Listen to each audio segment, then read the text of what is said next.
Hello बच्चों, welcome back to our YouTube channel. मैं आयुष, आपका फिजिक्स मेंटोर। जैसा कि आपको पता है कि अपने यहाँ इंडिविजुअल फिजिक्स की एक टेस्ट सीरीज चल रही है मास्टर फिजिक्स के नाम से। आज हम उस टेस्ट सीरीज के 6 टेस्ट पेपर को डिस्कस करने की कोशिश करेंगे। क्लियर है? तो चलिए स्टार्ट करते हैं। आज का जो टॉपिक था वर्क एनर्जी, पावर और रोटेशनल मोशन। चलिए नंबर फर्स्ट क्वेश्चन से स्टार्ट किया जाए। फर्स्ट प्रॉब्लम क्या है हमारे पास? फर्स्ट प्रॉब्लम ये है कि एक पार्टिकल है जो कि वर्टिकल सर्कल पर रोटेट कर रहा है और जो कि स्ट्रिंग एल लेंथ की स्ट्रिंग के साथ कनेक्ट है। तो हमें बताना है जब वो ए पॉइंट पर है और जब वो बी पॉइंट पे हुआ तो इनकी काइनेटिक एनर्जी का रेशियो क्या होगा। तो हम जानते हैं जब लोअर पे एंड पर होगा तो इसकी स्पीड अंडर रूट 5gl होगी और जब हाईएस्ट पॉइंट पे होगा तो इसकी speed under root of gl होगी। अगर हम काइनेटिक एनर्जी का रेशियो देखें, kinetic energy A point and kinetic energy at B position, then half M we square under root 5gl का square upon 1/m under root of gl का square cancel out होगा। तो यहाँ पे आ जाएगा 5gl/gl, तो वैल्यू आ जाएगी 5:1। क्लियर है? तो इसका मतलब जो इसका आंसर करेक्ट हो जाएगा वो हो जाएगा ऑप्शन नंबर 2। नेक्स्ट प्रॉब्लम पे अगर हम ध्यान दें तो नेक्स्ट प्रॉब्लम ये कहा जाता है, नेक्स्ट प्रॉब्लम पर एक पार्टिकल है जो कि प्रोजेक्टाइल मोशन कर रहा है जिसकी इनिशियल एंगल जो है वो 45 डिग्री है और 20 मीटर पर सेकंड की स्पीड से मूव कर रहा है जिसका मास 100 ग्राम है। तो हमें क्या फाइंड करना है? उसका एंगुलर मोमेंटम फाइंड करना है। कब? जब वो t इज इक्वल टू कहां पर हो? 2 सेकेंड पर हो। कैसे करेंगे इसको? और वैल्यू निकालनी अंडर रूट के की वैल्यू हमें फाइंड करनी है, वैल्यू ऑफ के। तो क्या किया जाएगा? हम जानते हैं एंगुलर मोमेंटम का फॉर्मूला होता है टाउ dt। क्लियर है? यहाँ पर टाउ मतलब टॉर्क, टॉर्क क्या कहलाएगा? r इंटू एफ, मतलब फोर्स इंटू परपेंडिकुलर डिस्टेंस। तो मान लीजिए t इक्वल टू 2 सेकेंड पर पार्टिकल यहां कहीं पोजीशन पे है, तो इस पे वेट कितना लग रहा होगा? mg, डाउनवर्ड डायरेक्शन पे, और परपेंडिकुलर डिस्टेंस ओरिजिन से ही कहलाएगी ये वाली। तो ये हॉरिजॉन्टल आपके पास जो डिस्टेंस है वो कैसे निकलेगा? ux into T. तो अगर हम देखें वेट लगा है mg, डिस्टेंस हो जाएगा uxt इंटू डी टी, और कहां से लेकर के? 0 से लेकर के 2 सेकेंड तक हमें फाइंड करना है। तो वैल्यू हो जाएगी यहां पर mg ux बाहर हो जाएगा टी स्क्वायर बाई 2, लिमिट 0 से लेकर के 2। m मास कितना है? 0.1, g 10, ux कितना हो जाएगा? u cos 45, तो u cos 45 मतलब 20 by root 2 into 4 divide by 2, तो यहाँ पे बचेगा 2। वैल्यू सॉल्व करेंगे तो इसकी वैल्यू आ जाएगी under root of 800। It means जो ऑप्शन रहेगा वो इसका करेक्ट है 800 का, मतलब k की जो वैल्यू आएगी वो कितनी आएगी? 800। चलिए नेक्स्ट वाले प्रॉब्लम पे अगर हम ध्यान दें, नेक्स्ट वाला प्रॉब्लम पे ये कहा गया है कि हमारे पास एक सीडी रॉड है जिसके एक एंड पर हमने 8 kg मास हैंग किया है और बी पॉइंट पर हमने स्ट्रिंग के साथ कनेक्ट किया है। और इस स्ट्रिंग से फायदा ये है कि यहाँ पर हमें क्या मिल जाएगा? टेंशन। अगर टेंशन के हम कंपोनेंट ब्रेक करते हैं तो अपवर्ड डायरेक्शन पे मिल जाएगा t sin 30। यहाँ पर वेट हो जाएगा 80 न्यूटन और इस रॉड का जो मास है वो है 2 kg। तो मिड पॉइंट पर इसमें एक वेट लगेगा mg जो कि कितना होगा? 20 न्यूटन का। और ये बॉडी कैसी है? इक्विलिब्रियम कंडीशन पर है। तो इसका मतलब जो क्लॉकवाइज टॉर्क होगा वो किसके इक्वल होगा? Anti clockwise torque. तो देखिए 80 न्यूटन, 20 न्यूटन, ये सब होंगे कैसे? क्लॉकवाइज। और जो t sin थीटा जो आपको लेके जा रहा है t sin 30, वो कैसा हो जाएगा आपके पास? Anti clockwise.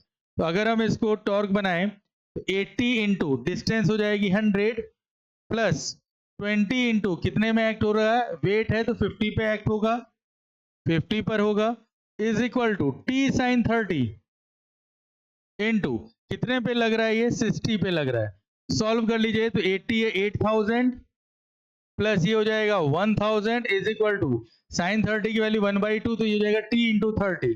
तो t is equal to 9000 divide by 30, इसकी वैल्यू आ जाएगी आपके पास 300। मतलब जो ऑप्शन जो करेक्ट है वो कौन सा हो जाएगा, 300 न्यूटन का। क्लियर है। चलिए नेक्स्ट पे अगर हम बात करते हैं, फोर्थ प्रॉब्लम पे अगर हम बात करें तो फोर्थ प्रॉब्लम क्या है कि ओ के अबाउट पे 3 फोर्स एक्ट हो रहे हैं, F1 F2 और F3, और हमें F3 की वैल्यू फाइंड करनी है, जबकि नेट टॉर्क कितना हो जाएगा, 0। और अभी जस्ट प्रीवियस में स्टार्ट हुआ था anti clockwise torque is equal to clockwise torque, और परपेंडिकुलर डिस्टेंस अगर हम तीनों पे देखें तो वो लगभग क्या रहेगा, सेम रहेगा। तो फॉर्मूला हो जिसका हो जाएगा F1 into L plus F2 into L is equal to F3 into L. तो इक्वेशन बनेगी F3 is equal to F1 plus F2। क्या ये बात क्लियर है। तो इसका मतलब कौन सा ऑप्शन करेक्ट हो जाएगा, ऑप्शन नंबर 4, कि F3 जो होगा वो दोनों फोर्स के सम के इक्वल होगा। चलिए फिफ्थ वाले प्रॉब्लम पे अगर ध्यान दें, फिफ्थ वाले प्रॉब्लम पे क्या है कि एक 30-60 का ट्रायंगुलर सेट स्क्वायर है जिसका मास नेगलेक्ट माना गया है, वो सस्पेंडेड है एट ए पॉइंट पे, और उस पे हमने कॉर्नर पे 2 मास हैंग कर रखे हैं। तो हमें रेशियो निकालना है M1 और M2 का रेशियो। तो अगर मैं देखूं तो ये हाइपोटेनस ये जो बनेगा, ये हाइट मान लेते हैं H, ये पॉइंट A, ये पॉइंट O और ये पॉइंट B। अगर इस पॉइंट के अबाउट देखें तो ये M1 इसको एंटी क्लॉकवाइज और M2 इसको क्लॉकवाइज रोटेट कराने की कोशिश करेगा। तो अगर टॉर्क में ध्यान दें तो M1 इज टू कितना हो जाएगा, AO is equal to M2 into हो जाएगा हमारे पास OB। क्लियर है। AO कितना होगा, अगर हम ट्राइंगल पे ध्यान दें तो ये ट्राइंगल पे ये हमारे पास 60, ये हो जाएगा 90, तो इसकी वैल्यू हो जाएगी H cot 60 is equal to M2 into हो जाएगा H cot 30 डिग्री। H से H cancel out, M1 cot 60 1/√3 और M2 इंटू हो जाएगा √3, तो M1 by M2 is equal to हो जाएगा 3:1। क्या ये बात क्लियर है। तो ऑप्शन जो हमारे पास करेक्ट होगा वो कौन सा वाला होगा, फर्स्ट, जिसकी वैल्यू हो जाएगी 3:1 की। चलिए नेक्स्ट अगर हम बात करें नेक्स्ट प्रॉब्लम पर, तो वो 6 प्रॉब्लम है। 6 में हमारे पास दो, एक ट्रायंगुलर शीट और एक एक रेक्टेंगुलर शीट और एक सर्कुलर शीट गिवन है, और हमसे पूछा गया है कि सेंटर ऑफ मास की पोजीशन कहाँ होगी। तो हम जानते हैं जिसका मास ज्यादा होगा सेंटर ऑफ मास उस डायरेक्शन पे शिफ्ट कर जाएगा।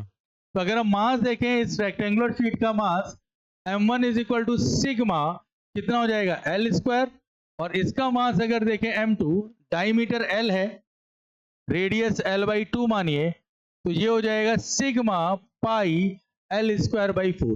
तो ऑब्वियसली M1 जो ग्रेटर होगा कितने से, M2 पे।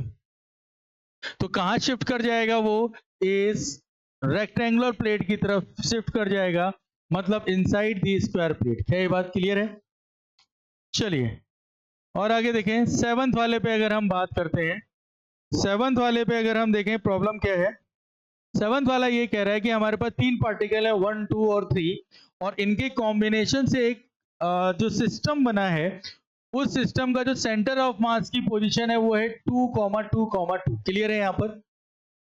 और फोर्थ वाला जो पार्टिकल है इसको मैं कहां पर प्लेस करूं ताकि जो चारों का जो सिस्टम बनेगा उसका जो सेंटर ऑफ मास हो वो कहां मिले, 0,0,0 पे मिले। क्लियर। तो हमारे पास एक्सीएम, YCM और ZCM कहां होना चाहिए, मतलब इन तीनों की वैल्यू क्या होनी चाहिए, 0,0,0। और फोर्थ वाले को हमें बताना है कि इसकी पोजीशन X2, Y2 और Z2 कहां पर है। तो हम फॉर्मूला जानते हैं एक्सीएम का, x cm is equal to M1 X1 plus M2 X2 upon में हो जाएगा M1 प्लस M2। एक्सीएम की वैल्यू कितनी होनी चाहिए, 0। M1 कितना होगा, इन तीनों का सम, 3 2 5 6, और पोजीशन कहां पे, 2 पर, प्लस 4 इंटू X2 अपॉन 10। तो वैल्यू हो जाएगी ये 12 प्लस 4X2 इक्वल टू 0, तो X2 की वैल्यू हो जाएगी -3। क्या ये बात क्लियर है। सिमिलरली ये हो जाएगी Y2 की -3 और Z2 भी कितना हो जाएगा, -3। तो इसका मतलब जो पोजीशन फोर्थ वाला हमें कहां रखना पड़ेगा, -3 -3 और -3 में। चलिए नेक्स्ट अगर हम बात करें क्वेश्चन पे, जो ये प्रॉब्लम है वो ये है कि हमारे जो फोर्स एक्ट हुआ है 2 न्यूटन का फोर्स एक्ट हो रहा है किसी पार्टिकल P पर जो कि एक्स जेड प्लेन पर है और direction parallel to X force की।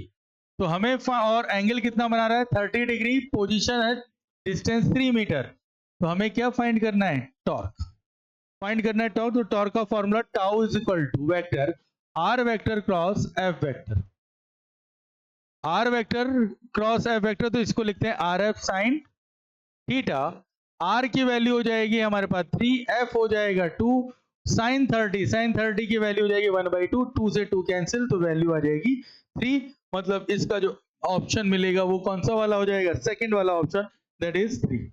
चलिए नेक्स्ट प्रॉब्लम पे अगर बात करें, 9th प्रॉब्लम पे अगर हम ध्यान दें तो 9th प्रॉब्लम क्या कह रहा है कि 40 kg और 60 kg के दो बालक हैं जो कि अपोजिट एंड पर हैं एक बोर्ड पर जिसकी लेंथ है 8 मीटर। जब ये अपनी पोजीशन को इंटरचेंज करते हैं तो बोर्ड कितना डिस्प्लेस होगा, क्लियर है। तो इस वाले प्रॉब्लम पे हम ध्यान देते हैं कि जो राइट साइड का जो मोशन है वो हमेशा किसके इक्वल होगा, लेफ्ट साइड के मोशन को, क्लियर।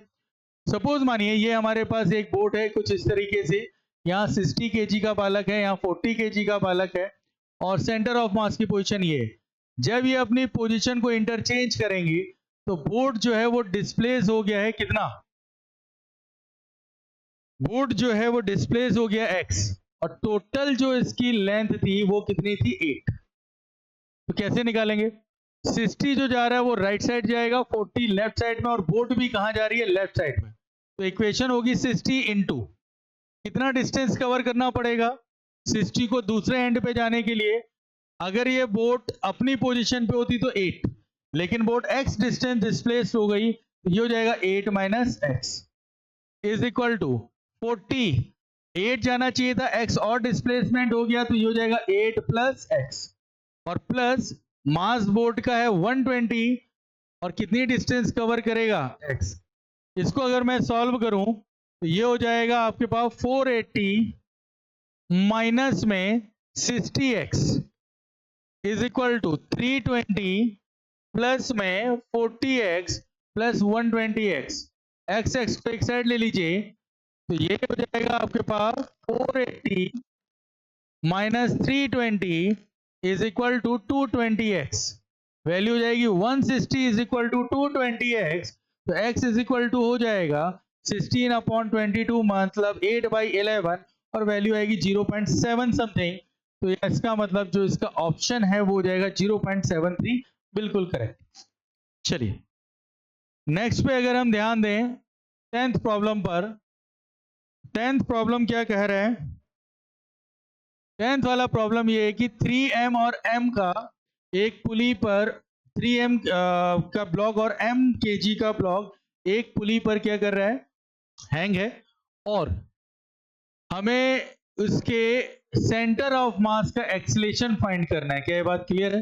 सपोज मानिए मेरे पास ये पुली है इस तरीके से, ये हो जाएगा हमारे पास 3m, यहां पर आ जाएगा हमारे पास m, इसका एक्सीलरेशन डाउनवर्ड, इसका एक्सीलरेशन अपवर्ड। तो नेट एक्सीलरेशन निकाला जाता है 3m minus m g upon में 3m प्लस m। तो ऊपर हो जाएगा 2mg अपॉन में हो जाएगा 4m, m से m कैंसिल तो इसकी वैल्यू आ जाएगी g/2। क्या ये बात बिल्कुल क्लियर। तो अगर मैं देखूं ये g/2 से डाउनवर्ड में जाएगा तो इसको पॉजिटिव ले लीजिए, g/2 से ऊपर जाएगा तो ये नेगेटिव हो जाएगा। अब अगर मैं देखूं सेंटर ऑफ मास का इक्वेशन, क्या ये m1a1 plus m2a2 upon m1 plus m2, क्या यही होगा। व्हाट इज m1, 3m, तो 3m g/2 plus m minus का g/2 अपॉन में कितना हो जाएगा, क्या ये 4m। सॉल्व करें ऊपर तो ये हो जाएगा 2m g/2 m g/4 minus 3 कितना हो जाएगा आपके पास 2 और डिवाइड बाई 2 इंटू 4m। 2 से 2 कैंसिल, m से m कैंसिल तो ये वैल्यू हो जाएगी g/4 मतलब 10/4, 10/4 की वैल्यू हो जाती है 2.5, मतलब यहां पर वैल्यू आ जाएगी कौन सी वाली 2.5। क्या ये बात क्लियर है। चलिए नेक्स्ट प्रॉब्लम पे अगर हम बात करें, नेक्स्ट प्रॉब्लम पे अगर हम ध्यान दें तो नेक्स्ट प्रॉब्लम 11th है। 11th पे भी यहीं से देख लेते हैं। 11th में क्या कह रहा है, टेंजेंशियल फोर्स F लग रहा है, एक रिंग है जिसके रिम पर फोर्स F लग रहा है जिसका रेडियस R है, तो उसको हमने एक थीटा एंगल पर रोटेट कराया, तो बताया वर्क डन कितना होगा। तो वर्क डन का फॉर्मूला होता है टाउ थीटा। टाउ थीटा का मतलब हो जाएगा, टाउ हो जाएगा F R इंटू थीटा। क्या ये बात क्लियर है? Tau is equal to F R, force into perpendicular distance F R, ये हो जाएगा एफ आर थीटा। इसका मतलब इसका जो ऑप्शन करेक्ट हो जाएगा वो कौन सा होगा, सेकंड वाला। चलिए नेक्स्ट पे आइए, 12 पे बात करें। 12th पे अगर हम देखें तो टॉर्क हमारे, देखिए टॉर्क हमें फाइंड करना है और फोर्स गिवन है। कितना फोर्स गिवन है, इतना फोर्स गिवन है और इतना हमारे पास क्या है, पोजीशन गिवन है। तो हम जानते हैं कि टॉर्क का formula tau vector equal to R vector cross F vector. अगर इसके लिए हम बनाने की कोशिश करें आई जे के, तो आर कितना हो जाएगा, आर हो जाएगा 2 माइनस 3 4, और यहां पर फोर्स हो जाएगा 3 2 3। इक्वेशन बनाते हैं, आई हो जाएगा -9 -8 माइनस का जे 6 -12 प्लस के वेक्टर, ये हो जाएगा 4 + 9। वैल्यू देखिए जरा, 16 17 माइनस का 17 आई कैप, ये हो जाएगा माइनस प्लस 6 जे कैप, और ये हो जाएगा प्लस का 13 के कैप। और ये वैल्यू हमारे पास कौन सी करेक्ट आती है, फोर्थ वाला ऑप्शन बिल्कुल करेक्ट है। चलिए नेक्स्ट वाले पे अगर हम बात करें, नेक्स्ट 13 वाले प्रॉब्लम पे क्या है, एक हैवी रॉड है जिसका वेट 12 kg है, जिसको एक वन एंड ग्राउंड पे रखा गया है, दूसरा एक मैन के शोल्डर पे रखा गया है, और एंगल कितना बना रहा है वो हॉरिजॉन्टल से 60 डिग्री। तो हमें ये बताना है कि जो मैन है वो कितना वेट एक्सपीरियंस करेगा। क्लियर है? यहाँ पर सपोज मानिए हम यहाँ पर एक बंदा देखें, इस तरीके से है, और रॉड जिसकी लेंथ L है वो हॉरिजॉन्टल से 60 डिग्री फॉर्म कर रहा है। तो यहाँ पर एक नॉर्मल हो जाएगा N1, यहाँ एक नॉर्मल हो जाएगा N2, और इस रॉड का वेट mg कहाँ लगेगा, इसके मिड पॉइंट पे। तो हमें वैल्यू फाइंड करनी है किसकी, N2 की। तो अगर हम देखें इस पॉइंट के अबाउट, इसको मान लेते हैं O, ये A, और यहाँ पे ये मान लेते हैं B। तो O के अबाउट इसका टॉर्क निकालते हैं। तो ये जो जाएगा ये एंटी क्लॉकवाइज रोटेशन करवाएगा और ये वाला क्लॉकवाइज डायरेक्शन पे। तो टॉर्क अगर हम फाइंड करें तो कितना हो जाएगा, N2 into perpendicular distance OB और mg into perpendicular distance AO। क्या ये बात क्लियर है? OB कितना हो जाएगा, N2 into total length L है तो ये हो जाएगा L cos 60, और mg है तो AO कितना हो जाएगा, L/2 cos 60। cos 60 से cos 60, L से L कैंसिल हुआ, तो वैल्यू आ जाएगी N2 is equal to mg/2। ये हो जाएगा g/2, m आपको गिवन है 12/2g, इट मीन 6g। तो हमारे पास जो दे रखा है वो 6 kg गिवन है, तो हमारे पास कितना आ जाएगा, 6 kg फील करेगा कौन, ये मैन। चलिए नेक्स्ट पे अगर प्रॉब्लम पे ध्यान दे, 14 प्रॉब्लम है। क्या कहा गया है 14 में, एक ब्लॉक है जिसको यहां से हॉरिजॉन्टली इसको छोड़ा गया है और वो कहां पर पहुंचा है, इस वाले पॉइंट पे पहुंचा है, इसको मान लेते हैं P। ठीक है, तो हमें फाइंड करना है the minimum value of L such that the string will bound round the neck. मतलब ये L की वैल्यू कितनी होगी कि यहां से जाते जाते ये यहां पर पहुंच जाए। क्या बात क्लियर है? तो हम जानते हैं ये वर्टिकल सर्कल की तरह बिहेव कर रहा है, तो यहाँ पर मिनिमम वैल्यू होनी चाहिए √5gr, और r की जगह यहाँ पर वैल्यू होगी 5g, r की जगह हो जाएगा टोटल 10 माइनस कितना हो जाएगा L। क्या ये बात क्लियर है? तो यहाँ पर हम वेलोसिटी कैसे फाइंड करेंगे, potential energy convert into kinetic energy. तो पोटेंशियल एनर्जी हो जाएगा mg h is equal to half m v square. तो m से m कैंसिल हुआ बाय कंजर्वेशन ऑफ एनर्जी।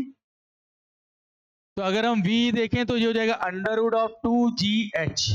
तो अगर हम देखें √2gh is greater than equal to √5g 10 - L। Clear है यहाँ पर? अंडर रूट से अंडर रूट कैंसिल आउट होगा, तो इक्वेशन हो जाएगी GH 2GH is equal to 5G 10 minus L. H की जगह यहाँ पर 10 होगा, G into 10 is equal to 5G 10 minus L. G से G कैंसिल, 20 और 50, 20 50 माइनस का 30 इज इक्वल टू हो जाएगा 5L। तो माइनस का, तो माइनस से माइनस कैंसिल, तो L is equal to 30/5। It means value आ जाएगी कितनी, 6। तो कितना होना चाहिए इसको, 6 सेंटीमीटर पे होना चाहिए, ताकि वो क्या करे, वर्टिकली सर्कल कंप्लीट कर लेते हैं। चलिए नेक्स्ट पे अगर हम ध्यान दें, नेक्स्ट 15 पे अगर हम बात करें, तो 15 पे 3 ब्लॉक हैं जिनका मास सेम है, और हमें क्या बताना है कि the distance of the centre of mass of the system from the wall is x/12। इस पूरे सिस्टम का जो सेंटर ऑफ मास की जो पोजीशन है वो कहां पर है, x/12 पर है, और हमें x की वैल्यू फाइंड करनी है। तो कैसे किया जाएगा, तो जरा देखिए, इस ब्लॉक का जो x1 position of centre of मास होगी वो होगी L/2। x2 पे अगर हम बात करें तो ये L/2 शिफ्ट हुआ है, सेम साइज ही है, ये हो जाएगा L/2 plus L/2, it means L। और अगर x3 पे बात करें तो L/2 और यहां पर मिलेगा कितना, L/4, L/2 और प्लस में कितना हो जाएगा, L/2। क्या ये बात क्लियर? इसको अगर हम सॉल्व करें तो L प्लस L/4, तो ये हो जाएगा 5L/4। फॉर्मूला देखिए एक्सियम का कितना हो जाता है, m1x1 plus m2x2 plus m3x3 upon में अगर बात की जाए तो m1 plus m2 plus m3। m1x1 m into L/2 की position plus m2 m L plus m into हो जाएगा 5L/4 डिवाइडेड बाई 4 ही होगा, हाँ ठीक, अपॉन कितना हो जाएगा, 3m। सॉल्व कर लीजिए, 4 LCM ले लीजिए तो जाएगा 2ml plus 4ml plus 5ml upon में 4 इंटू हो जाएगा 3m। क्या बात क्लियर है? m से m 5 4 9 11, ऊपर आ जाएगा 11 ml अपॉन आ जाएगा 12m। m से m कैंसिल हुआ, 11L/12, 11L/12। तो वैल्यू x की जो वैल्यू आएगी वो कौन सी आ जाएगी, 11 वाली। तो 11 वैल्यू ये रही हमारे पास फर्स्ट। क्लियर है यहां पर? चलिए आगे बढ़ते हैं 16 प्रॉब्लम पर। 16 पर अगर हम ध्यान दें, क्या यहाँ पर असर्शन रीजन है कि कोई अगर आइसोलेटेड सिस्टम है तो उसकी वेलोसिटी कांस्टेंट होगी। बिल्कुल सही है कि सेंटर ऑफ मास की वेलोसिटी हमेशा कांस्टेंट होगी, कब, जब वो आइसोलेटेड है। आइसोलेटेड का मतलब इसमें नेट फोर्स कितना हो, 0। ये तो centre of mass of an isolated system is already in rest, remain in rest. अगर पहले से ही वो रेस्ट कंडीशन पर है सेंटर ऑफ मास, तो आइसोलेटेड सिस्टम के लिए वो फिर से क्या रहेगा, रेस्ट में ही रहेगा, क्योंकि फोर्स अप्लाई, जो फोर्स है वो कितना है, 0 है। तो ये भी बात क्लियर है। तो रीजन, जो असर्शन है और जो रीजन है, क्या दोनों सही है, लेकिन रीजन आपके असर्शन को एक्सप्लेन नहीं कर रहा है। दोनों एक ही कंडीशन को एक्सप्लेन कर रहे हैं लेकिन रीजन नहीं बता रहे हैं। तो इसलिए इसका जो होगा option number 2, both assertion and reason are true but reason is not the correct explanation of assertion. क्या ये बात क्लियर है? चलिए नेक्स्ट पे अगर हम बात करते हैं 17 वाले पे। 17 वाले पे अगर हम देखें क्या किया गया है, एक सर्कुलर प्लेट है और इस सर्कुलर प्लेट के लिए मान लीजिए डेंसिटी प्लस सिग्मा है, और ये एक और सर्कुलर प्लेट को इसमें से क्या किया, रिमूव किया गया है। तो बताएं कि सेंटर ऑफ मास कहां होगा। Cut out the circular disc of radius A, the centroid of this remaining circular portion with respect to the point 2, position of centre of मास कितना होगा। तो कैसे निकालते हैं, जिसको रिमूव किया जाता है उसे हम माइनस सिग्मा बात करते हैं। क्लियर है? तो इसका मास कितना हो जाएगा, m। सर्कुलर वाले को हम c से रिप्रेजेंट कर ले, sigma area pi a square radius है, और अगर होल वाले का अगर मास देखें तो हो जाएगा सिग्मा पाई a/2 का स्क्वायर, तो a²/4। तो ये इसको हमेशा नेगेटिव में लिखेंगे हम, तो नेगेटिव में जाएगा तो सिग्मा पाई ए स्क्वायर को m कहा जाता है, तो ये हो जाएगा mc/4। क्या ये बात बिल्कुल क्लियर है?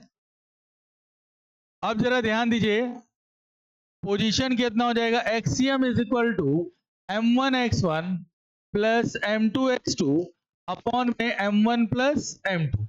चलिए m1 पे अगर ध्यान दें तो m1 आपके पास गिवन है कितना, m1 को m ही रहने दीजिए, इनटू इस ओरिजिन के रिस्पेक्ट में निकालना है ओके, तो o से इसकी डिस्टेंस हो जाएगी a, प्लस m2 को लिख सकते हैं हम माइनस का m/4, और x2 जो कहलाएगा वो कितना हो जाएगा, a प्लस a/2 मतलब 3a/2 अपॉन में ये हो जाएगा m माइनस m/4।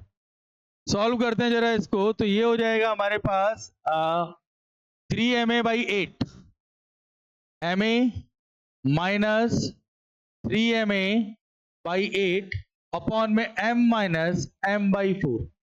तो 8 से गया वहां पर कितना 5, तो ये हो जाएगा 5ma अपॉन 4 में से हो जाएगा 3m/4, ये हो जाएगा 8। यहां पर सॉल्व कर लीजिए जरा, ये इधर हो जाएगा 5ma into 4 upon 3m into 8, 4 से जाएगा ये 2 टाइम्स, m से जाएगा m, तो ये जाएगा 5a/6।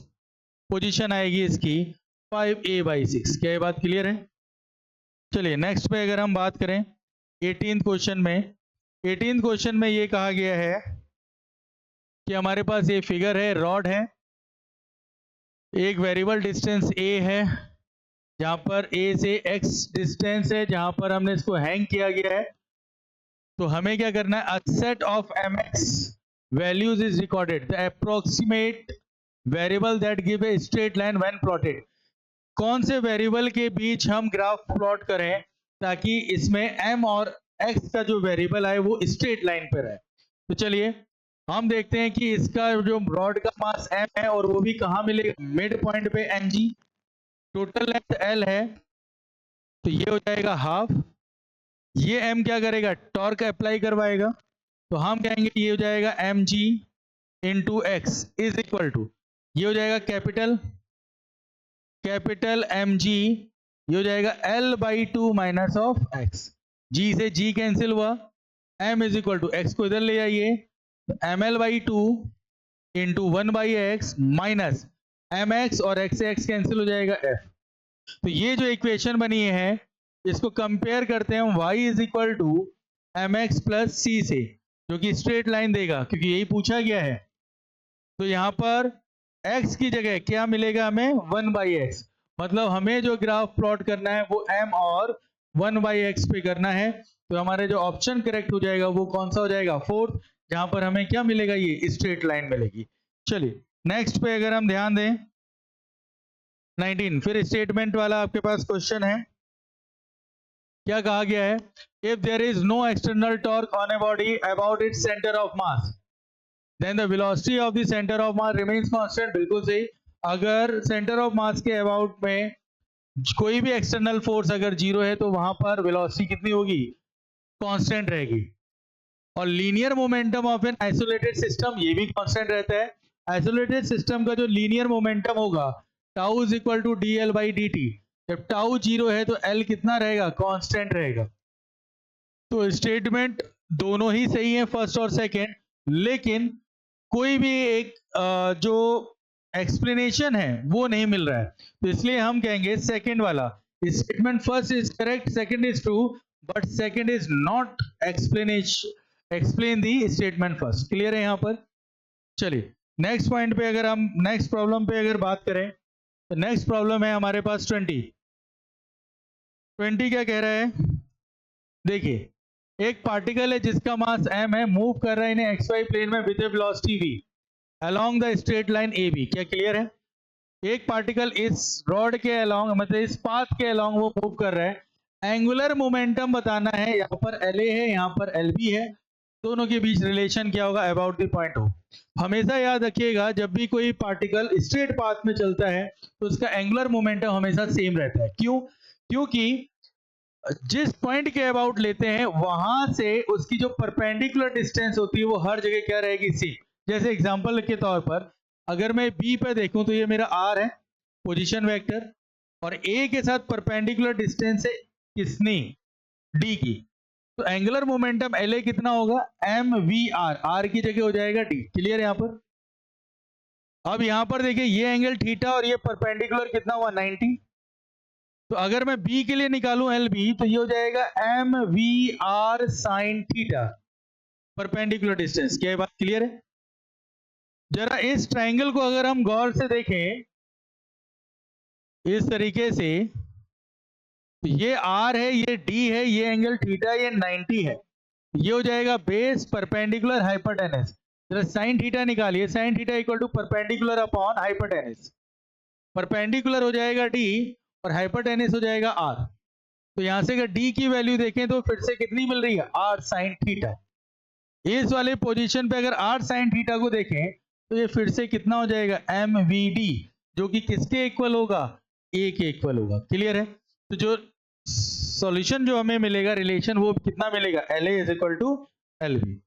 चलिए 21 पे अगर बात की जाए, 21 पे अगर हम देखें तो हमारे पास क्या है, एक पार्टिकल है जिसका मास 5g है, मूव कर रहा है इतनी स्पीड से, और किसके अलोंग, वही जो अभी सेम हमने किया है। तो यहाँ पे परपेंडिकुलर डिस्टेंस मिल चुकी है 2√5, तो L इज इक्वल टू हो जाता है एम वी आर, मास है 5 ग्राम और स्पीड है 3√2 और परपेंडिकुलर 2√5, तो ये हो जाएगा 10 15 दूनी 30 30√10, मतलब आंसर जो हमारे पास आ जाएगा 40। क्लियर है यहां पर। चलिए नेक्स्ट 22 पे अगर बात की जाए, 22 पर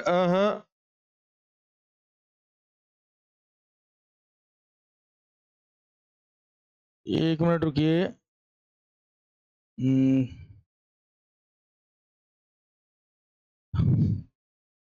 कहाँ गया,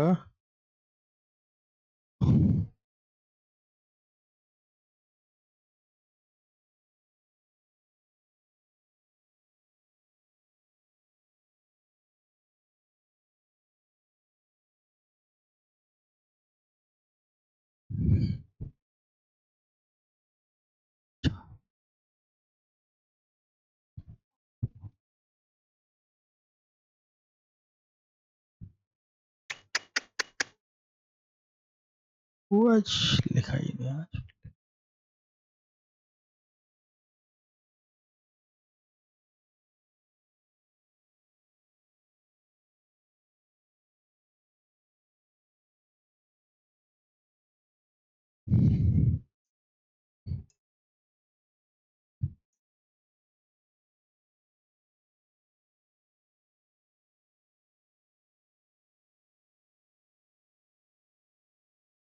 चलिए ठीक हो गया।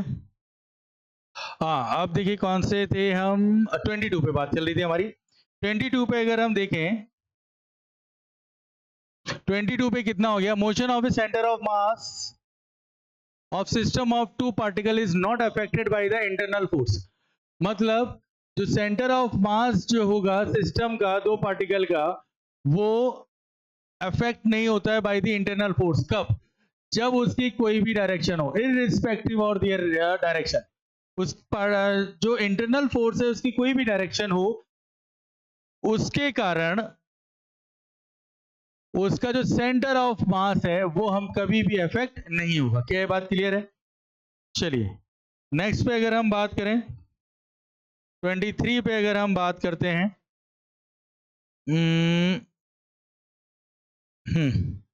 23 पे mass is distributed uniformly over a thin square plate if two end point of a diagonal are -2, 0 and 2, 2, what are the coordinate of the center of mass of the plate। तो ध्यान दीजिए यहां पर हमें कोऑर्डिनेट मिल गया किसका, diagonal का। तो हमें सेंटर ऑफ मास फाइंड करने का तरीका क्या होता है, सेंटर ऑफ मास फाइंड करने का तरीका होता है x1 + x2 / 2, y1 + y2 / 2। तो x1/x2 -2 + 2/2 और यहां हो जाएगा 0 + 2/2। तो हम देखेंगे अगर पहले वाले का कोऑर्डिनेट है वो 0 है और बाद वाले का कितना हो जाएगा 1। तो इसका मतलब जो सेंटर ऑफ मास का जो कॉम्बिनेशन मिलेगा वो कितना मिलेगा, 0 1। क्लियर है? चलिए नेक्स्ट वाले पे अगर आते हैं, 24 पे अगर हम बात करें, 24 पे अगर बात करें, if the net external force acting on A system of the particle is 0, जो आपके पास एफ नेट कितना है वो 0 है, then which of the following may vary, कौन सी वैल्यू हमारे पास वेरी होती है, मोमेंटम कंजर्व रहेगा, वेलोसिटी कांस्टेंट रहती है, position of centre of mass भी सेम रहता है, सिर्फ और सिर्फ क्या चेंज रहेगा हमारे पास, काइनेटिक एनर्जी चेंज रहेगा। चलिए नेक्स्ट में अगर हम बात करें, एक मास है नॉन यूनिफॉर्मली डिस्ट्रीब्यूटेड है, मास जो है वो नॉन यूनिफॉर्मली डिस्ट्रीब्यूटेड है on the circumference of a ring, जिसका रेडियस कितना है, a है, और सेंटर रेडियस a है, और सेंटर कहां पर है, एट ओरिजिन पर। p भी the distance of the centre of मास, जो p आपकी डिस्टेंस है वो किसकी डिस्टेंस कहला रहा है, सेंटर ऑफ मास की, of the ring from the origin. तो अब ये बताइए कि हमारे पास जो b है उसकी वैल्यू कितनी होगी, let B the distance of the centre of mass, मतलब b कितना क्या रहेगा, अगर नॉन यूनिफॉर्म है तो वो हमेशा 0 से स्टार्ट होगी और मैक्सिमम एक बीच में ही रहेगी, 0 से शुरू होगी और कहां पर जो मैक्सिमम रेडियस है a वहां तक रहेगी, इसका मतलब ऑप्शन नंबर 2 इज करेक्ट। चलिए नेक्स्ट वाले पे अगर बात करें, 26 पे अगर हम देखें, 26 पे क्या होगा, एक ब्लॉक है Q, ये Q ब्लॉक है, मास जिसका मास कितना है, m है, हॉरिजॉन्टल फ्रिक्शनलेस सरफेस AB पर है, and body P of mass P is released on its frictionless slope as P slide by a length L on this slope of inclination theta, inclination आपके पास theta लीजिए,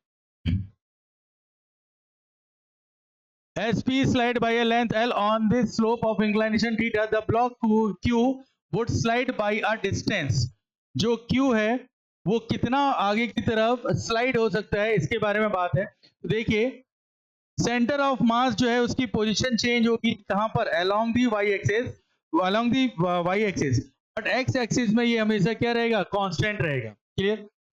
मान लीजिए ये block कुछ यहां पर क्या करता है, डिस्प्लेस करता है इतनी पोजीशन पर।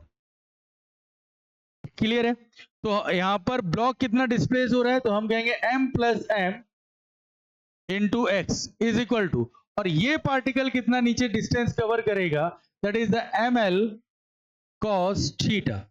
तो x की वैल्यू हो जाएगी ml cos theta divided by capital M plus small m। क्या ये बात बिल्कुल क्लियर है? तो ये x की वैल्यू जो है वो कितना हो जाएगा हमारे पास, ये ml cos theta upon m plus m। चलिए आगे देखें, 27 वाले पे अगर बात की जाए, तो 27 पे ये कहा गया है, एक रॉड है, लीनियर डेंसिटी उसकी है lambda is equal to 2 plus x, और टोटल लेंथ 3 मीटर है, तो बताएं उसकी सेंटर ऑफ मास की पोजीशन। सपोज ये मान लीजिए हमारे पास रॉड है, तो एक छोटा सा एलिमेंट कट करेंगे हम dx, जो x की पोजीशन पे होगा, तो एक्सियम निकालने का जो होता है formula, integration of x dm upon integration of dm, dm कितना हो जाएगा, dm is equal to lambda into x, lambda into d x, lambda into d x, और लैम्डा हमारे पास गिवन है, तो एक्सियम 0 से लेकर के लेंथ 3 एक्स, dm की जगह हो जाएगा लैम्डा, लैम्डा की वैल्यू है 2 प्लस एक्स और dx अपॉन 0 से 3, dm हो जाएगा आपके पास 2 plus x into d x. क्या ये बात क्लियर है? इंटीग्रेशन कर लीजिए जरा इसमें, तो एक्सियम इज इक्वल टू हो जाएगा 2x 2 x square by 2 plus ये हो जाएगा हमारे पास कितना है यहाँ पर 2 प्लस एक्स ना, एक्स है यहाँ पे कुछ नहीं है, जो x square x cube by 3, 0 से लेकर के 3 डिवाइडेड बाई ये हो जाएगा 2x plus x square by 2, और ये हो जाएगा 0 से लेकर के 3। सॉल्व कर लीजिए जरा इसको, 2 से 2 कैंसिल हुआ, ये हो जाएगा 9 प्लस ये हो जाएगा आपके पास कितना 27/3 कितना अगेन 9 डिवाइडेड बाई ये हो जाएगा 3 to 6 प्लस 9/2 ये हो जाएगा 18 अपॉन 12 प्लस 9/2 21/2 तो 18 इंटू 2 पाई हो जाएगा 21 तो 7 से जाएगा यानी कि 3 से अगर करें 3 से 6 बार 3 से 7 बार तो जाएगा 12/12 12 12 12 12/7 क्लियर है। तो वैल्यू हमें दिखाई देगी 12/7 कौन सी वाली सेकेंड वाली। चलिए नेक्स्ट पे अगर ध्यान दें पार्टिकल है हमारे पास ऑफ मासेस 2m जिसका मास m 2m 3m करके n तक है और लेंथ है l 2l और 3l तक। तो हमें इस पूरे कॉम्बिनेशन का हमें बताना है। सपोज मानिए इस तरीके से है यहां पर ये हो जाएगा m 2m 3m 4m 5m और लेंथ अगर देखें तो l 2l यहां तक 3l ऐसे ही बढ़ता हुआ जाएगा। तो अगर हम एक्सियम की पोजीशन पे ध्यान दें तो that is the m into l plus 2m और 2l 2m plus 3l 3m अब सोन अपॉन में कितना हो जाएगा इसका m plus 2m plus 3m up to so on. Clear है। तो अगर हम ml कॉमन लें तो ऊपर वाला 1 का स्क्वायर 2 का स्क्वायर 3 का स्क्वायर 4 का स्क्वायर की सीरीज अपॉन में नीचे हो जाएगा m 1 प्लस 2 प्लस 3 ये AP सीरीज है। तो अगर मैं AP सीरीज ऊपर में अगर देखें m से m कैंसिल तो इसकी इक्वेशन होती है n into n plus 1 2n plus 1 by 6 upon n into n plus 1 by 2। क्या क्लियर है। n प्लस 1 से n प्लस 1 कैंसिल आउट ये इक्वेशन हो जाएगा 2n प्लस 1 l बाई कितना हो जाएगा 3। तो इक्वेशन हो जाएगा 2n plus 1 l by 3 option number first. चलिए नेक्स्ट देखिए 29 क्वेश्चन 29 में कहा गया है 29 में एक बॉल मूव कर रहा है कितनी स्पीड से 2 मीटर पर सेकेंड की स्पीड से बॉल मूव कर रहा है और एक अनदर बॉल जो डबल मास की है जो कि रेस्ट कंडीशन पे उसके साथ कोलाइड हो रहा है। रेस्टिट्यूशन E की वैल्यू 0.5 हमें गिवन है तो हमें वेलोसिटी बतानी है। तो वेलोसिटी का फॉर्मूला हमारे पास फाइनल का होता है initial plus E m2 u2 minus u1 upon m1 plus m2। देखिए इनिशियल मोमेंटम कितना हो जाएगा 2 into m 2m plus restitution आपके पास है 0.5 m2 कितना है हमारे पास 2m u2 0 है माइनस कितने से चल रहा है 2 से और मास हो जाएगा हमारे पास 3m। देखें तो 0.11 यहां से हो जाएगा 2m minus 2m upon 3m तो वैल्यू कितनी आ जाएगी 0। तो फर्स्ट पार्टिकल की जो वेलोसिटी होगी वो कितनी हो जाएगी 0। सेकंड पे अगर बात करें तो इसका फॉर्मूला है pi प्लस ई m1 u1 minus u2 upon में हो जाएगा m1 प्लस m2। क्लियर है। इनिशियल वही रहेगा 2m 0.5 मास चेंज हो जाएगा m 2 माइनस 0 अपॉन में हो जाएगा 3m। इसको सॉल्व करेंगे तो यहां पर आ जाएगा कितना 2 से जाएगा 0.1 ये हो जाएगा 1 m तो 2m m 3m by 3m और वैल्यू कितनी आ जाएगी 1 मतलब पहले की 0 और सेकंड वाले का कितना हो जाएगा 1। क्लियर है। चलिए नेक्स्ट वाले पे अगर हम बात करें 30 पे अगर हम देखें 30 पे क्या है एक बॉडी है जिसका मास m है स्लाइड कर रहा है रेस्ट से along the curve of vertical circle from A to B move करेगा जहां पर u इज इक्वल टू कितना है 0 है। The velocity of the body at point B पर हमें बताना है उसकी स्पीड कितनी होगी। क्लियर है। चलिए स्टार्ट किया जाए। अगर मैं देखूं तो यहां पर कंजर्वेशन ऑफ एनर्जी लगेगा। इस वाले पॉइंट का potential energy plus kinetic energy और इस वाले पॉइंट की potential energy plus kinetic energy same होगी। पोटेंशियल एनर्जी कितना होगा तो क्या हमें ये परपेंडिकुलर ये डिस्टेंस निकालनी पड़ेगी ये वाली।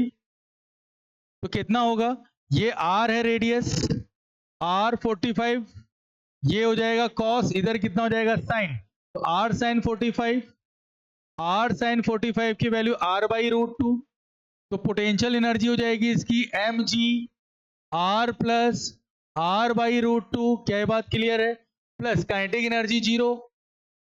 जैसी पार्टिकल यहां पहुंचेगा तो potential energy 0, kinetic energy half M we square, क्या बात क्लियर है, m से m कैंसिल आउट हुआ, तो अगर हम यहां से v स्क्वायर पे ध्यान दें इज इक्वल टू जाएगा 2g, r बाहर ले लीजिए 1 प्लस 1/√2, तो इसको अगर हम देखें तो v आ जाएगा √2 इंटू जी की वैल्यू 10, r की वैल्यू 14, और ये इसको एलसीएम लें तो ये हो जाएगा √2 1.4 प्लस 1/1.4, क्या ये बात क्लियर है, 2 हो गया, g हो गया, r हो गया, √2 प्लस 1/√2, क्लियर। सबको सॉल्व कर लीजिए और ये वैल्यू लगभग 20.9 के अप्रोक्स आएगी, इसका मतलब ये ऑप्शन कौन सा करेक्ट होगा, 1 वाला। चलिए नेक्स्ट पे अगर हम बात करते हैं 31 पर, 31 पे अगर हम ध्यान दें, क्या है 31 में, एक पार्टिकल है जिसको हमने h हाइट से गिराया है, फिक्स हॉरिजॉन्टल प्लेन और रिबाउंड हो रहा है, E is the coefficient of restitution, the total distance कितना कवर करेगा, तो टोटल डिस्टेंस का डायरेक्ट फॉर्मूला होता है h1 plus E square upon 1 minus E square, clear है। चलिए नेक्स्ट वाले पे देखें, 32 पे अगर बात की जाए, 32 पे क्या रहेगा हमारा, 32 पे एक पार्टिकल है 1 ग्राम जिसकी स्पीड v1 है, 2 ग्राम जिसकी स्पीड इतना है, और इन इलास्टिक कोलिजन है, तो हमें वेलोसिटी ऑफ द पार्टिकल की वेलोसिटी बतानी है, तो फॉर्मूला हमारे पास m1v1 plus m2v2 is equal to m1 plus m2 into v, यही होगा, कंजर्वेशन ऑफ मोमेंटम को फॉलो करेगा। तो व्हाट इज द m1, 1 मान लीजिए, क्योंकि इधर भी मास यूनिट कैंसिल आउट होगी, और ये वैल्यू हो जाएगी 3i कैप माइनस का 2j कैप प्लस m2 है हमारे पास 2, इसकी वैल्यू है 4j कैप माइनस का 6k cap plus m1 plus m2 3 into v, solve करेंगे अगर तो 3i कैप माइनस का 2j कैप प्लस का 8j कैप माइनस का 12k cap is equal to हो जाएगा 3v। सॉल्व देखिए यहाँ पे, ये हो जाएगा 3i cap plus 6j cap minus का 12k cap is equal to 3v, तो v की वैल्यू हो जाएगी i cap plus 2j cap minus में चला जाएगा कितना, ये 4k कैप, क्लियर है यहाँ पर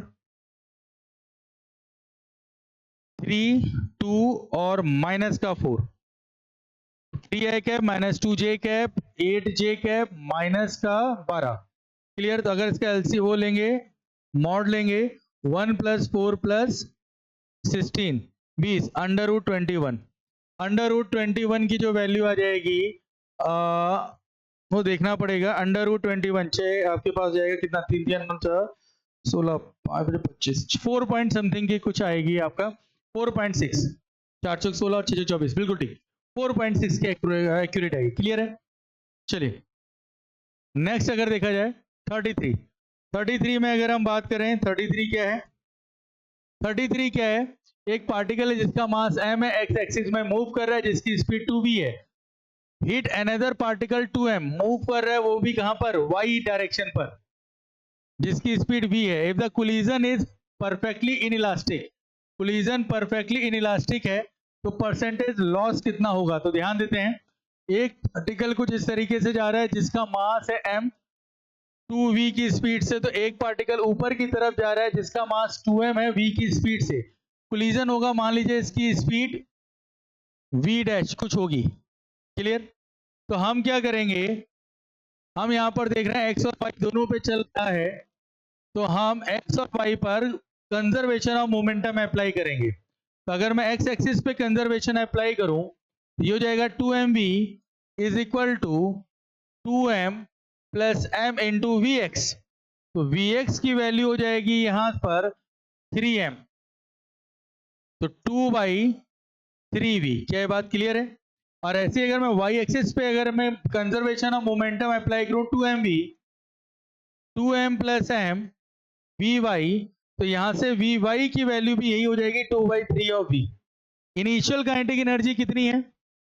इनिशियल काइनेटिक एनर्जी अगर मैं ध्यान दूं, इनिशियल काइनेटिक एनर्जी अगर देखें तो हाफ m 2v का square plus half 2m v का स्क्वायर। इसको सॉल्व करते हैं अगर, तो ये हो जाएगा 1/2m 4v square plus 1/2 2mv square. तो ये हो जाएगा हमारे पास 1/2 6mv square, it means 3mv square. क्या ये बात क्लियर है?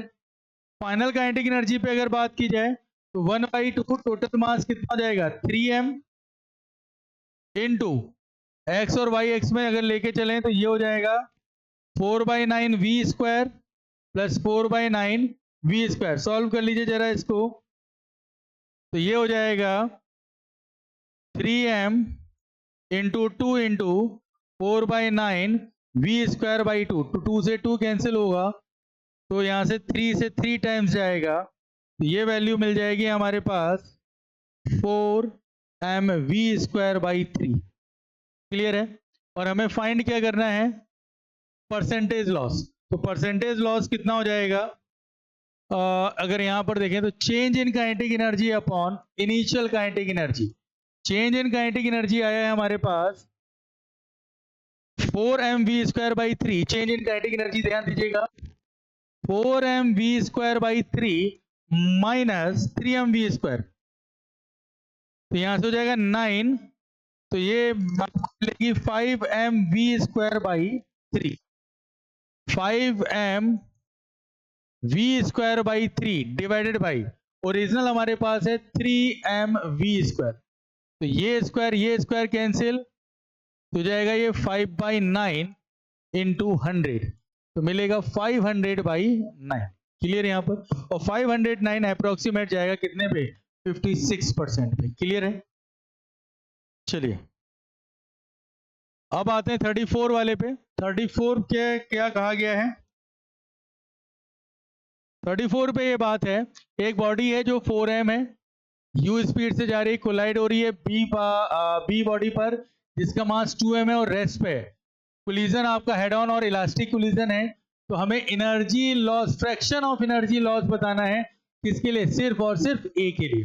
तो हम फाइनल स्पीड निकाल दें ए के लिए, तो वो कितना हो जाएगा? Initial momentum that is 4mu plus E की वैल्यू यहां पर 1 हो जाएगी इंटू 2m और u2 minus u1 upon 4 plus 6m, तो ये हो जाएगा 4 और ये माइनस 2mu बाई 6m, तो यहां से बन जाएगा m से m कैंसिल u बाई 3। ये फाइनल है। इनिशियल काइनेटिक एनर्जी पे ध्यान दीजिए जरा, इनिशियल काइनेटिक एनर्जी हो जाएगा हाफ 4mu स्क्वायर, और फाइनल काइनेटिक एनर्जी पे अगर हम ध्यान दें तो half 4mu square by 9। Change in kinetic energy upon initial kinetic energy, तो फ्रैक्शन होगा, तो चेंज इन काइनेटिक एनर्जी अगर हम ध्यान दें तो 1/2 4mu square by 9 minus 1/2 initial to final कर लीजिए, इनिशियल से फाइनल पे अगर आप करेंगे u square minus 1/2 4mu square by 9 divided by initial कितना है 1/2 4mu स्क्वायर, 9 इधर जाएगा और 9 हो जाएगा, तो ये 9 माइनस 8/9, मतलब 1/2 4mu square 8/9 divided by 1/2 4mu square, सब कैंसिल आउट, तो वैल्यू बचेगी कितना? 8/9। तो आंसर यहां पर रहेगा आपके पास कितना? 8/9। क्या क्लियर है? चलिए नेक्स्ट पे अगर हम बात करें 35 वाले पे, 35 पे अगर हम देखें तो क्या कहा गया है? 80 मीटर हाइट से एक बॉल को ड्रॉप किया गया है, ठीक है, और वो ग्राउंड से रिबाउंड हो रही है टकरा करके, ई की वैल्यू 1/2 दे रखी है, तो बताओ सेकंड पे उसकी हाइट कितनी होगी। तो इसका फॉर्मूला होता है NH इक्वल टू ई की पावर 2n h। क्लियर। हमें सेकंड पे देखना है, तो h2 इज इक्वल टू ई की पावर 2 इंटू 2 और h कितना है 80। ई की वैल्यू है 1 की पावर 4 इंटू 80, तो 4 करेंगे तो जाएगा 2 2 4 टू 8 और 16, 1/16 इंटू 80, और ये जाएगा 5 टाइम्स। तो वैल्यू इसमें कितने की सही होगी 5 मीटर। क्लियर है। चलिए नेक्स्ट पे अगर हम बात करते हैं 36 पर, 36 पे अगर बात करें, अगेन वही है 16 है, फर्स्ट रिबाउंड पे निकालना है, तो h इज इक्वल टू ई की पावर 2 इंटू एच, ये हो जाएगा 1/2 का स्क्वायर इंटू 16, तो 4, मतलब यहां पे वैल्यू आ जाएगी 4 मीटर। क्लियर है। चलिए नेक्स्ट पे अगर बात करें 37 पे, 37 पे क्या होगा, 37 पे अगर हम देखें कि एक L लेंथ की रॉ वायर है जिसको हमने V शेप में इसको हमने क्या किया है, बेंड किया है। The distance of its centre of mass from the vertex, इस पॉइंट से कितना होगा, तो पूरा L है तो यहाँ पे हो जाएगा L/2, और इसके सेंटर ऑफ मास की पोजीशन कितनी हो जाएगी L/4, और ये एंगल बनेगा 30 और एंगल 30। तो डिस्टेंस कैसे निकलेगी L/4 cos 30, cos 30 की वैल्यू 1/, ये हो जाएगा 4 cos 30 √3/2, हो जाएगा √3 L/8। क्लियर है यहाँ पर, तो वैल्यू आ जाएगी √3 L/8। चलिए नेक्स्ट पे अगर ध्यान दें 38 पे अगर हम देखें, तो 38 पे हमें क्या पूछा गया है, मोमेंट ऑफ इनर्शिया गिवन है, एंगुलर एक्सीलरेशन पूछा गया है। तो हम लोग जानते हैं टाउ इज इक्वल टू कितना होता है आई अल्फा। तो टॉर्क अगर हमें निकालना हो तो हर एक पॉइंट का टॉर्क निकालना पड़ेगा, रेडियस है 5 और 30। कैसे सॉल्व किया जाएगा इसको, 10 जो लग रहा है 10 क्लॉकवाइज 9 क्लॉकवाइज, बट 12 कैसा होगा एंटी क्लॉकवाइज। तो 10 इंटू डिस्टेंस है 30 into 10⁻⁻2 plus 9 into 30 into 10⁻⁻2 minus anti clockwise, तो 12 into 5 into 10⁻⁻2 is equal to moment of inertia 5100 और अल्फा। क्लियर है। सॉल्व करिए जरा, ये हो जाएगा 300 प्लस 270 माइनस का 60 into 10⁻⁻2 is equal to 5100 alpha. Solve करें, ये आएगी 510 into 10⁻⁻2 divide by 5100, that is alpha. 51 से 51 कैंसिल हुआ, तो ये 0 बचेगा, ऊपर जाएगा 10⁻⁻3, दैट इज अल्फा। क्लियर है यहाँ तक, तो ये हो जाएगा 10⁻⁻3 अल्फा। चलिए नेक्स्ट वाले पे आते हैं 39 क्वेश्चन पे अगर हम बात करें, 39 वाले क्वेश्चन पे अगर हम ध्यान दें, तो हमें यहाँ से फिर से एक्सीलरेशन पूछा गया, तो इसको पूरे को एक ब्लॉक मान के चलें, तो एक्सीलरेशन हो जाएगा 7 - 3g अपॉन 7 + 3, तो यहाँ हो जाएगा 4g/10, दैट इज द 4। क्या ये बात क्लियर है। अब अगर हम सेंटर ऑफ मास का एक्सीलरेशन देखें, तो m1a1 प्लस m2a2 अपॉन का m1 प्लस m2, m1 कितना हो जाएगा 7 इंटू a1 कितना हो जाएगा डाउनवर्ड में 4, m2 हो जाएगा 3, अपवर्ड है -4, अपॉन का हो जाएगा 10, 28 - 12/10, 16/10, that is the 1.6 downward direction पे। तो ये रहा हमारे पास 1.6 मीटर पर second square downward direction. Clear है। चलिए नेक्स्ट पे अगर हम ध्यान दें 40 क्वेश्चन पे, 40 वाले पे क्या कहा गया है, हमें velocity of centre of mass find करना है। वेलोसिटी ऑफ सेंटर ऑफ मास की वैल्यू जो होगी that is the m1v1 plus m2v2 upon में m1 प्लस m2 होगी। तो जरा v1 पे जरा गौर करें, v1 कितना होगा, तो v1 is equal to x axis पे जा रहा है 2i कैप, और अगर v2 पे देखें तो कंपोनेंट ब्रेक होगा 2 cos 30 i कैप माइनस का नीचे की तरफ है sin 30 j cap downward direction. तो cos 30 की value √3/2i cap minus 2 sin 30 1/2 j cap. तो v2 अगर हमारे पास आता है वो है √3i कैप माइनस का जे कैप। क्लियर है? पुट करिए जरा, velocity of centre of mass m1 कितना है 1, v1 है 2i कैप प्लस m2 कितना है 2, v2 कितना हो जाएगा, v2 हो जाएगा √3i कैप माइनस का j कैप डिवाइडेड बाई ये हो जाएगा 3। आई को एक साइड ले लीजिए, 2i cap plus 2√3i cap by 3 minus का 2j कैप बाई 3। ऑप्शन देख लीजिए कौन सा वाला सही है, थर्ड वाला, 2 + 2√3 वाला। क्लियर है? चलिए नेक्स्ट 41 पे आ जाइए। 41 पे अगर मैं बात करूं तो which of the following are correct explanation of torque. Torque अगर मैं देखूं तो पहला वाला ये आपके पास गलत है। टाउ इज इक्वल टू होता है हमारे पास R vector cross F vector. B पे अगर बात की जाए तो सही है, क्योंकि यहाँ पे डीएल बाई dt होता है और L इज इक्वल टू हमारे पास कितना हो जाएगा आर क्रॉस पी। ठीक है, आर क्रॉस पी करेक्ट है, tau equal to I alpha r alpha बिल्कुल क्लियर है। मतलब B C D and E सब क्लियर है, बस यही वाला आपके पास क्या है, रॉन्ग है। चलिए नेक्स्ट वाले पे अगर बात की जाए 42 पे अगर हम बात करें तो 42 पे क्या दे रखा है, एक स्क्वायर लेमिना है जिसमें नंबर ऑफ फोर्सेस लगे हैं और जो कि ओ पॉइंट पे क्या है, पाइवेटेड है। क्लियर? और अब हमें क्या करना है, यहां पर देखिए ये स्टेशनरी कंडीशन पर है तो टाउ इज इक्वल टू कितना हो जाएगा 0। तो ओ के अबाउट सबका टॉर्क हमें 0 रखना है और इस फोर्स की वैल्यू निकालनी है।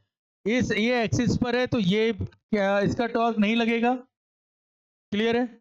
ये इस एक्सिस में तो इसका भी टॉर्क नहीं लगेगा।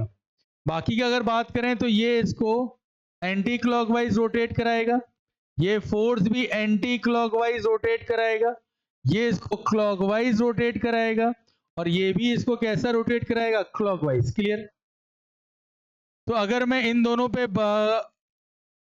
दोनों पे अगर हम ध्यान दें तो क्या ये एंटी क्लॉकवाइज क्लॉकवाइज एक दूसरे को कैंसिल आउट करेगा, तो ये दोनों कैंसिल होगा तो बचा कौन सा है, ये एफ वाला और ये 10 वाला। ये एंटी क्लॉकवाइज ये क्लॉकवाइज इक्वल होंगे तो F into L is equal to कितना हो जाएगा 10 इंटू एल। तो एफ की वैल्यू हमारे पास कितनी आ जाएगी 10 आ जाएगी, मतलब वैल्यू कौन सी करेक्ट होगी, थर्ड वाली। ठीक है, चलिए नेक्स्ट वाले पे ध्यान दीजिए 43 पे अगर हम बात करते हैं क्या दे रखा है, एक सॉलिड यूनिफॉर्म कोन है, ठीक, जिसका रेडियस बेस जो दे रखा है वो r है और हाइट h है, तो उसका सेंटर ऑफ मास बताना है, तो दैट इज 3h/4। क्लियर? चलिए 44 पे बात की जाए। 44 पे क्या है, अगर हम देखते हैं कंसीडर 2 पार्टिकल सिस्टम जिसका पार्टिकल m1 और m2 दो पार्टिकल हैं और centre of if the first particle push toward the centre, मतलब सपोज मानिए ये m1 ये m2 ये सेंटर ऑफ मास है, इसको पुश किया गया d डिस्टेंस पे, तो बताइए इसको कितना हम डिस्प्लेस करें ताकि जो पोजीशन ऑफ सेंटर ऑफ मास है वो हमेशा क्या रहे, सेम रहे। तो अगर हम इसको ध्यान दें तो इसके लिए इक्वेशन होता है m1 dx1 plus m2 dx2 is equal to 0, क्योंकि सेंटर ऑफ मास की पोजीशन सेम है। तो m1 ये चला है d तक, m2 कितना चलेगा यही फाइंड करना है, तो dx2 जो हो जाएगा वो हो जाएगा माइनस का m1d बाई m2, जिसको लिख सकते हैं m1d बाई m2। क्या ये बात क्लियर है? तो इसका मतलब कौन सा वाला हमारे पास करेक्ट हो जाएगा, थर्ड वाला।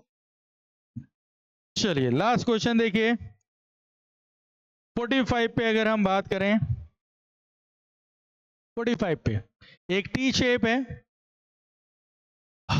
स्मूथ फ्लोर पे अब force F is applied at the point P, इस पॉइंट P पे हम फोर्स अप्लाई कर रहे हैं AB, such that object has only the translational motion, जो ऑब्जेक्ट जो मोशन कर रहा है वो कैसा है, ट्रांसलेटरी मोशन कर रहा है without rotation. Find the location, इस P पॉइंट की हमें लोकेशन फाइंड करनी है, कितना होगा, तो हम अगर ध्यान दें सेंटर ऑफ मास 2L है तो इसका मास भी 2m होगा, ये L है तो इसका मास कितना होगा m, तो इसकी पोजीशन कितने में होगी, L पे, और यहां की पोजीशन कितनी, 2L। तो YCM अगर हम ध्यान दें तो YCM कितना हो जाएगा, YCM अगर हम ध्यान दें तो ये हो जाएगा m1/1 plus m2y2 upon m1 plus m2। m1 कितना है 2m और कहां पर है 2m इंटू एल प्लस, और ये कितना है 2l इंटू एम अपॉन में हो जाएगा 3m, तो जाएगा 2ml 4ml upon 3m। m से m कैंसिल हुआ तो यह था 4l/3। क्लियर है। सी पॉइंट से हमें फाइंड करना था, इसलिए इसको हमने 0,0 पे रखा, तो वैल्यू आ जाएगी 4l/3, 4l/3। तो बेटा ये था हमारे पास 6 टेस्ट का सॉल्यूशन। आगे चल के जितने भी टेस्ट होंगे उसके सॉल्यूशन फिर हम आपको प्रोवाइड कराएंगे। तब तक के लिए थैंक यू।